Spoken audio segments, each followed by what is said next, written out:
Alright guys, again, another review. Same outfit. You might be noticing the trend. Doing it all on the same day. Getting a little crazy, out of character.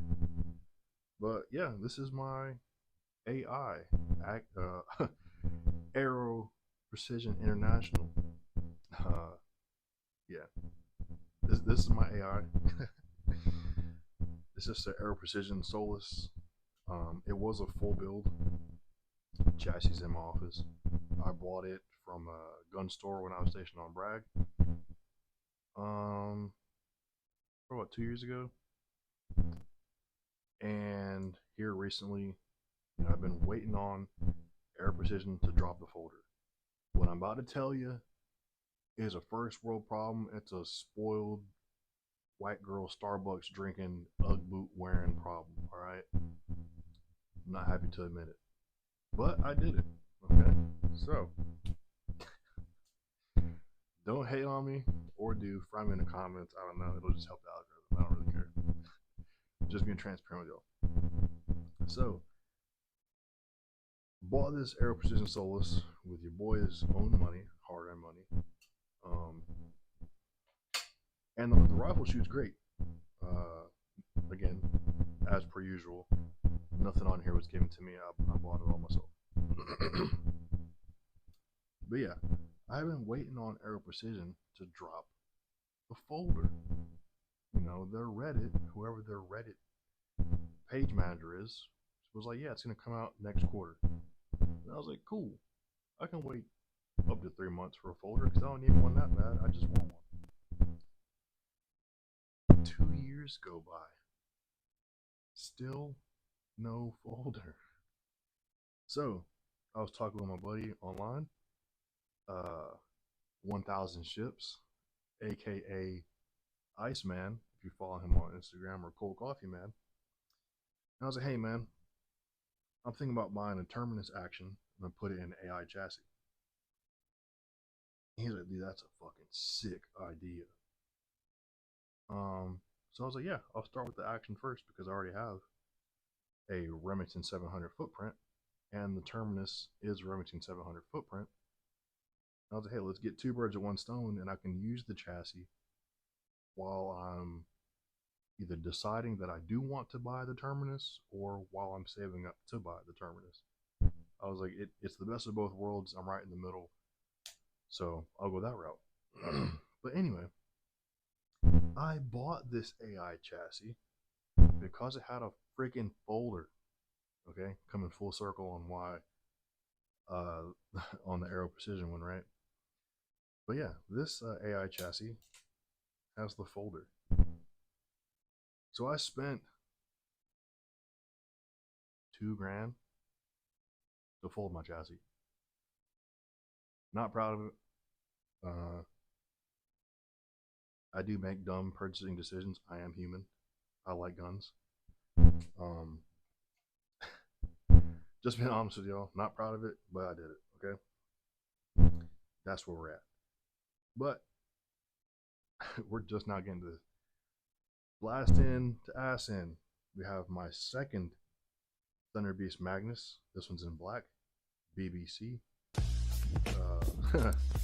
It's up front, the full size. It's not the SR. I didn't want the pop from the SR. Yeah, that's where we're at there. Underneath is the non-time brake. Didn't feel like timing the brake. As I'm maturing in my gun journey, gun career, gun whatever, I'm noticing I'm becoming more lazy. While I'm running more bolt guns because they're simple. Don't gotta tune nothing. I don't want to time brakes anymore. Still love the sport. I just really value simplicity. Maybe why I'm really liking my 12.5 because it's just a red dot. Yeah. I mean, I'm fucking 30 now, so it's just weird to say. I don't feel 30, but I am 30. Anyway, Thunder Beast Magnus SR in black, non-time brake underneath, 22-inch 6.5 Creedmoor barrel, Sendero profile type. There is some testing I want to do because Phil Vallejo said that he was getting the same velocity out of his 22-inch Aero that his 24-inch Seekins hit was having. And guess what? Your boy got both of those guns. I got a Seekins hit. I got an Aero Precision. I got a 24-inch 6.5 Creedmoor barrel over there on my workbench. I got a 22-inch 6.5 Creedmoor barrel. So something I'm gonna test, but not right now because my 18-inch barrel's in there in my Seekins. Anyway, moving back. This is the Accuracy International ATX chassis with folder because your boy is a child with money. Okay, that's really all I am. I'm just a big ass kid. I like gummy worms. I like energy drinks. I like going to the gym. I like my wife's ass, and I like guns. Okay, that's where we're at. I'm just a big ass kid. Um, yeah, ATX chassis, Remington 700 footprint type with the folder. On top of that, we have the fore end. Maybe y'all will say this is sacrilege, but good for y'all. You didn't buy it. I did. But yeah, I cut the fore end with a rotary tool, a sawzall. It's over there, whatever you fucking call it. I fucking cut it because it was supposed to go all the way back. But if you'll see, this is too long. The barrel is too wide. My scope is my objective lens is too big. And I was like, fuck no. I just spent $2,000 on a chassis. This is gonna work. I'm like, I'm leaving here with something. You know what I mean? I'm from around the way. I'm leaving with something. Refusing to accept defeat, I busted out my trusty Sawzall and Dremel and made it work. This has never lost zero. It's still held on by 1, 2, 3 screws. I am 2 Picatinny slots away on the end from the screw, so this is still extremely secure. Never lost zero. I have dropped it before. It's been perfectly fine. For you weight Nazis, I just shaved some weight. That's all I did.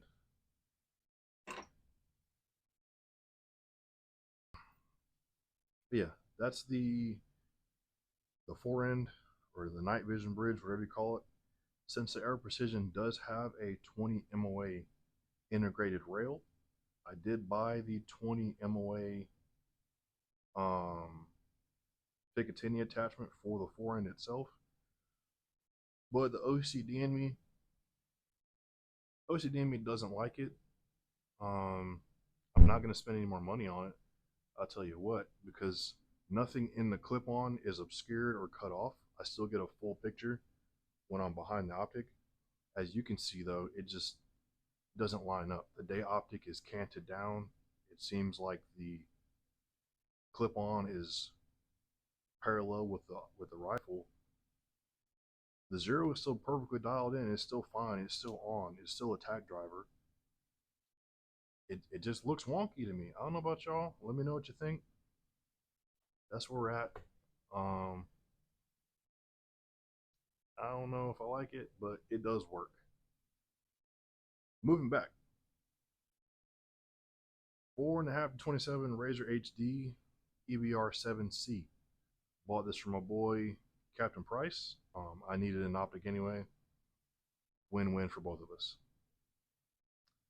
This is in a LaRue 785, whatever the QD mount with the diving board on top is. That's what this is, LaRue mount. Yeah, expensive. I bought this from Reiki Randy. Again, noticing the trend. I'm buying stuff off other people. I'm usually not buying new, except for the chassis and the bipod. And you get it, okay? You get it. Don't fry me in the comments. You get it. I'm buying used when I can. I'm repurposing things when I can. yeah, anyway. Impact 4000, this actually has came in handy on multiple times, but probably not in the sense that you think. I like this for inside of my zero. Okay, I zero all my stuff at 100. I don't hunt with max point blank, which is a good idea. If you don't know what it is, or if you just want a simple point click gun, consider max point blank to be your zero. Um, there's tons of videos online, tons of smarter dudes than me, but in a nutshell, let's say you're hunting coyotes, right? Well, let's not show that. Let's say you're hunting coyotes, okay? And this is your vital zone. This is probably, I don't know, about 6 inches. So let's say you're okay. Your acceptable area of impact is plus 3 inches high and plus 3 inches low from center. That's max point blank, where you put it on the animal on its vital size and its point click. It's either going to be plus 3 high or plus 3 low. That's max point blank. Okay, it doesn't have to be 3. It could be 2. It could be 1. Whatever you set it to be. But that's max point blank in a nutshell. Sorry, I got something going on my phone. But the reason that I think this is very useful for a night hunting aspect is because if you've ever been behind thermal, you know, like right now, it's daytime outside. Your brain and your eyes, they use the shadows to perceive depth. Okay, you can judge how far away something is based on the shadows and based on its size. Okay, under thermal, there are no shadows. It's only heat signatures. There are no shadows. There is no light. It is just heat signature versus no heat signature, and there's a gradient in between. There are no shadows being cast, so it's hard to tell at night how far away something is.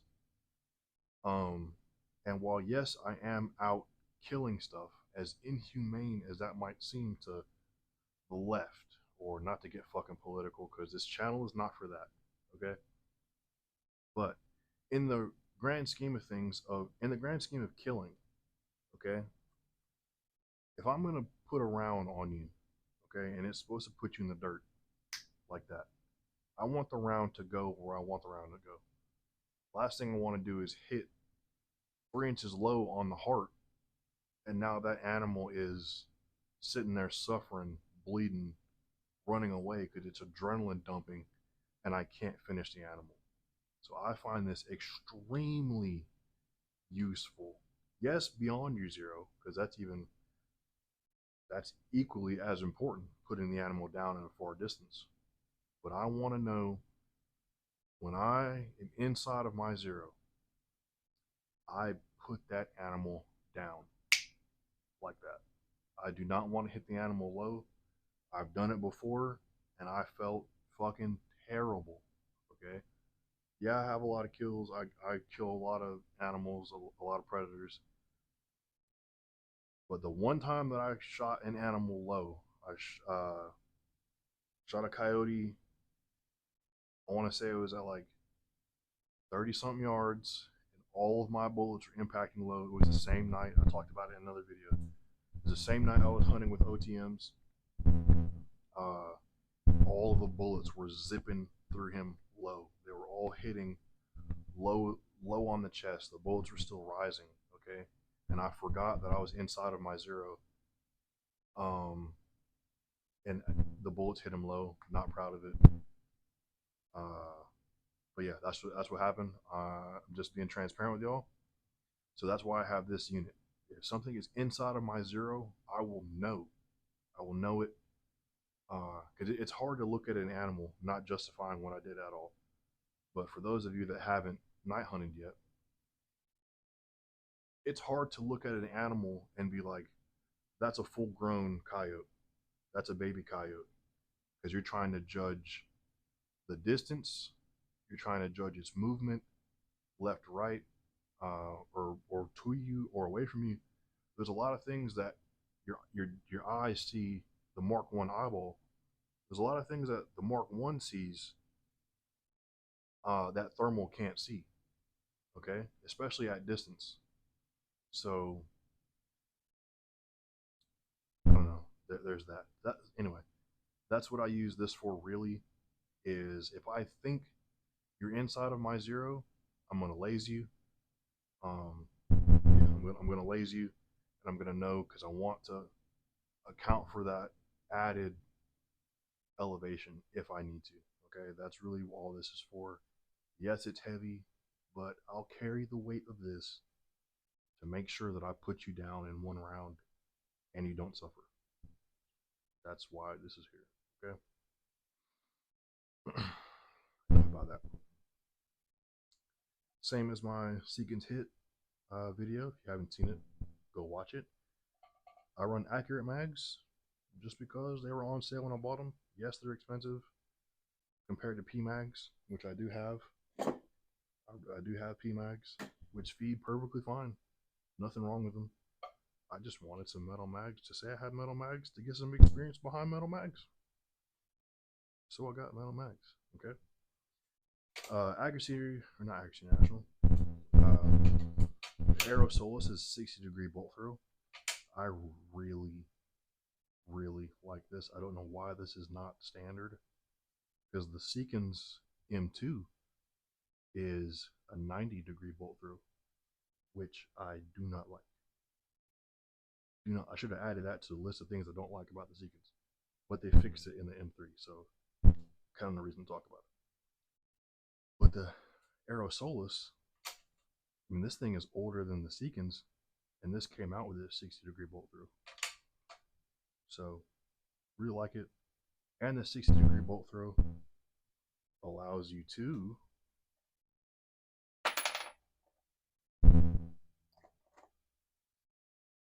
one second.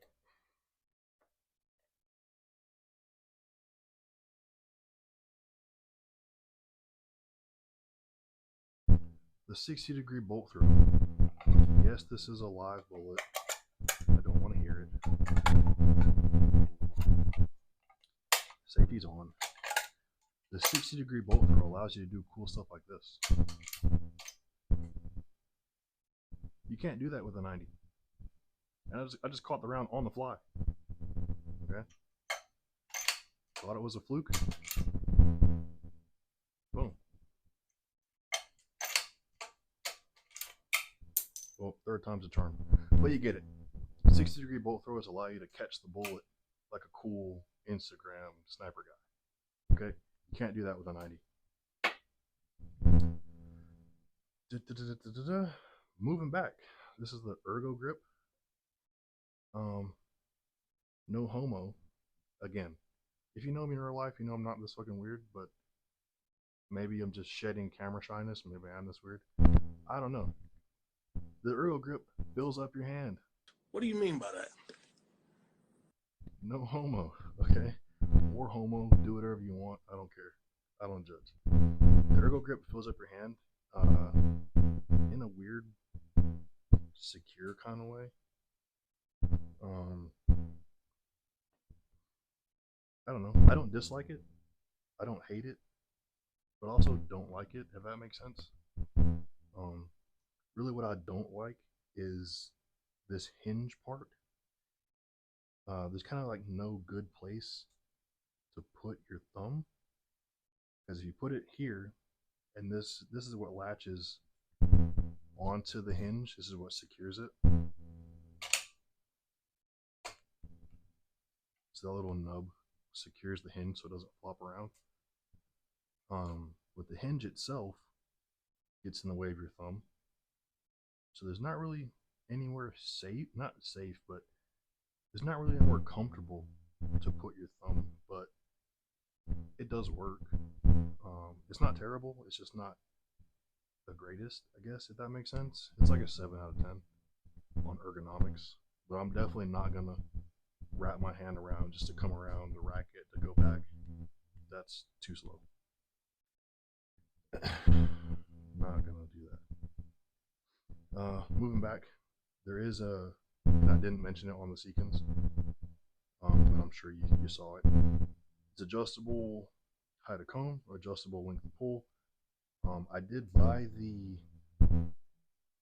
I have a sticker over here.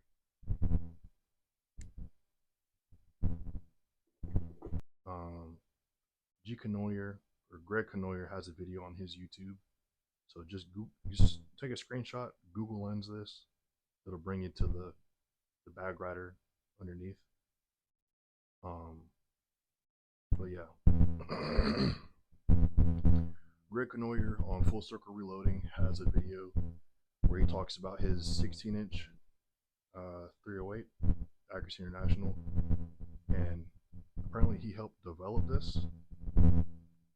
I just wanted a simple bag rider because since I bought the chassis, it didn't come with a bag rider, so I needed one. And yes, I tried to run the chassis without a bag rider. It didn't work, so I bought this cheap little thing. It's like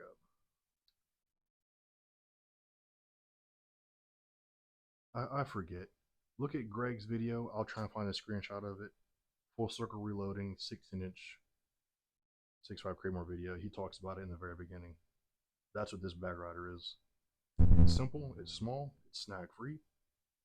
And it was like 30 bucks. So better than buying Accuracy Internationals because it's like $100. On the chassis, there's QD points for a sling. But notice there's not one up front. There's no QD on the front forend. So if you wanted to run a sling, you're either going to paracord it or 550 it, or you're going to have to buy a QD insert socket of some sort. But that's the rifle. I mean, it's the same MDT bipod from the Seekins video. MDT double pull with the PRS manufacturing pod knobs, which are a mandatory upgrade in my opinion.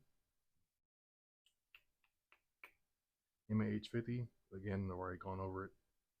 But if you want a video on the MAH50 itself, let me know because there's not really many on YouTube. But if you want it, I'll make one for y'all. And that's it.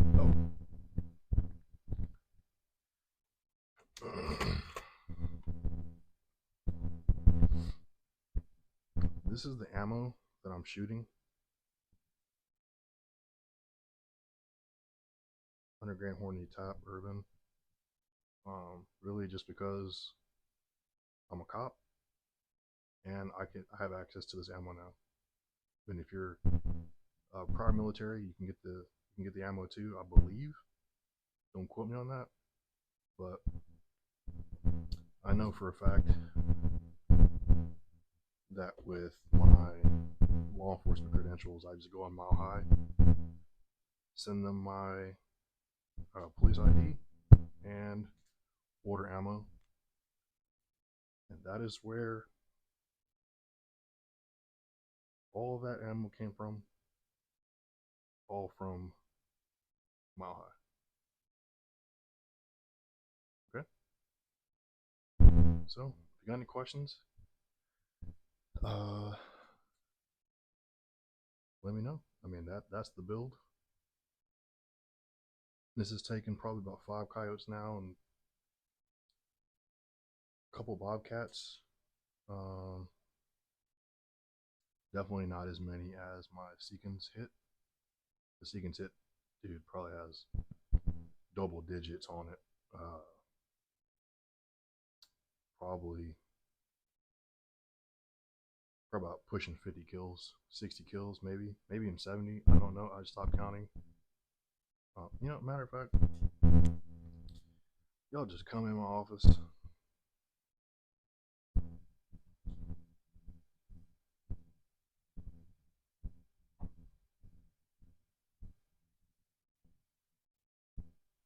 These are all kills that I have, minus the shotgun shells.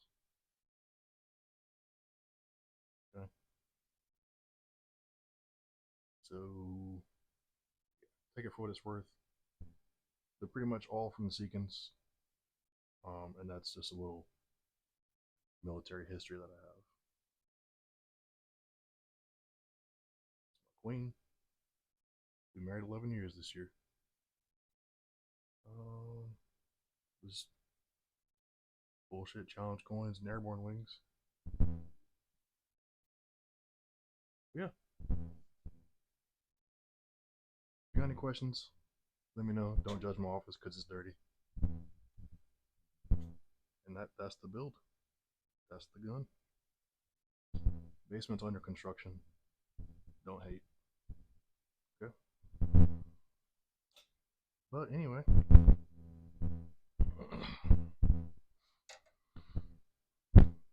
Till next time. I think I got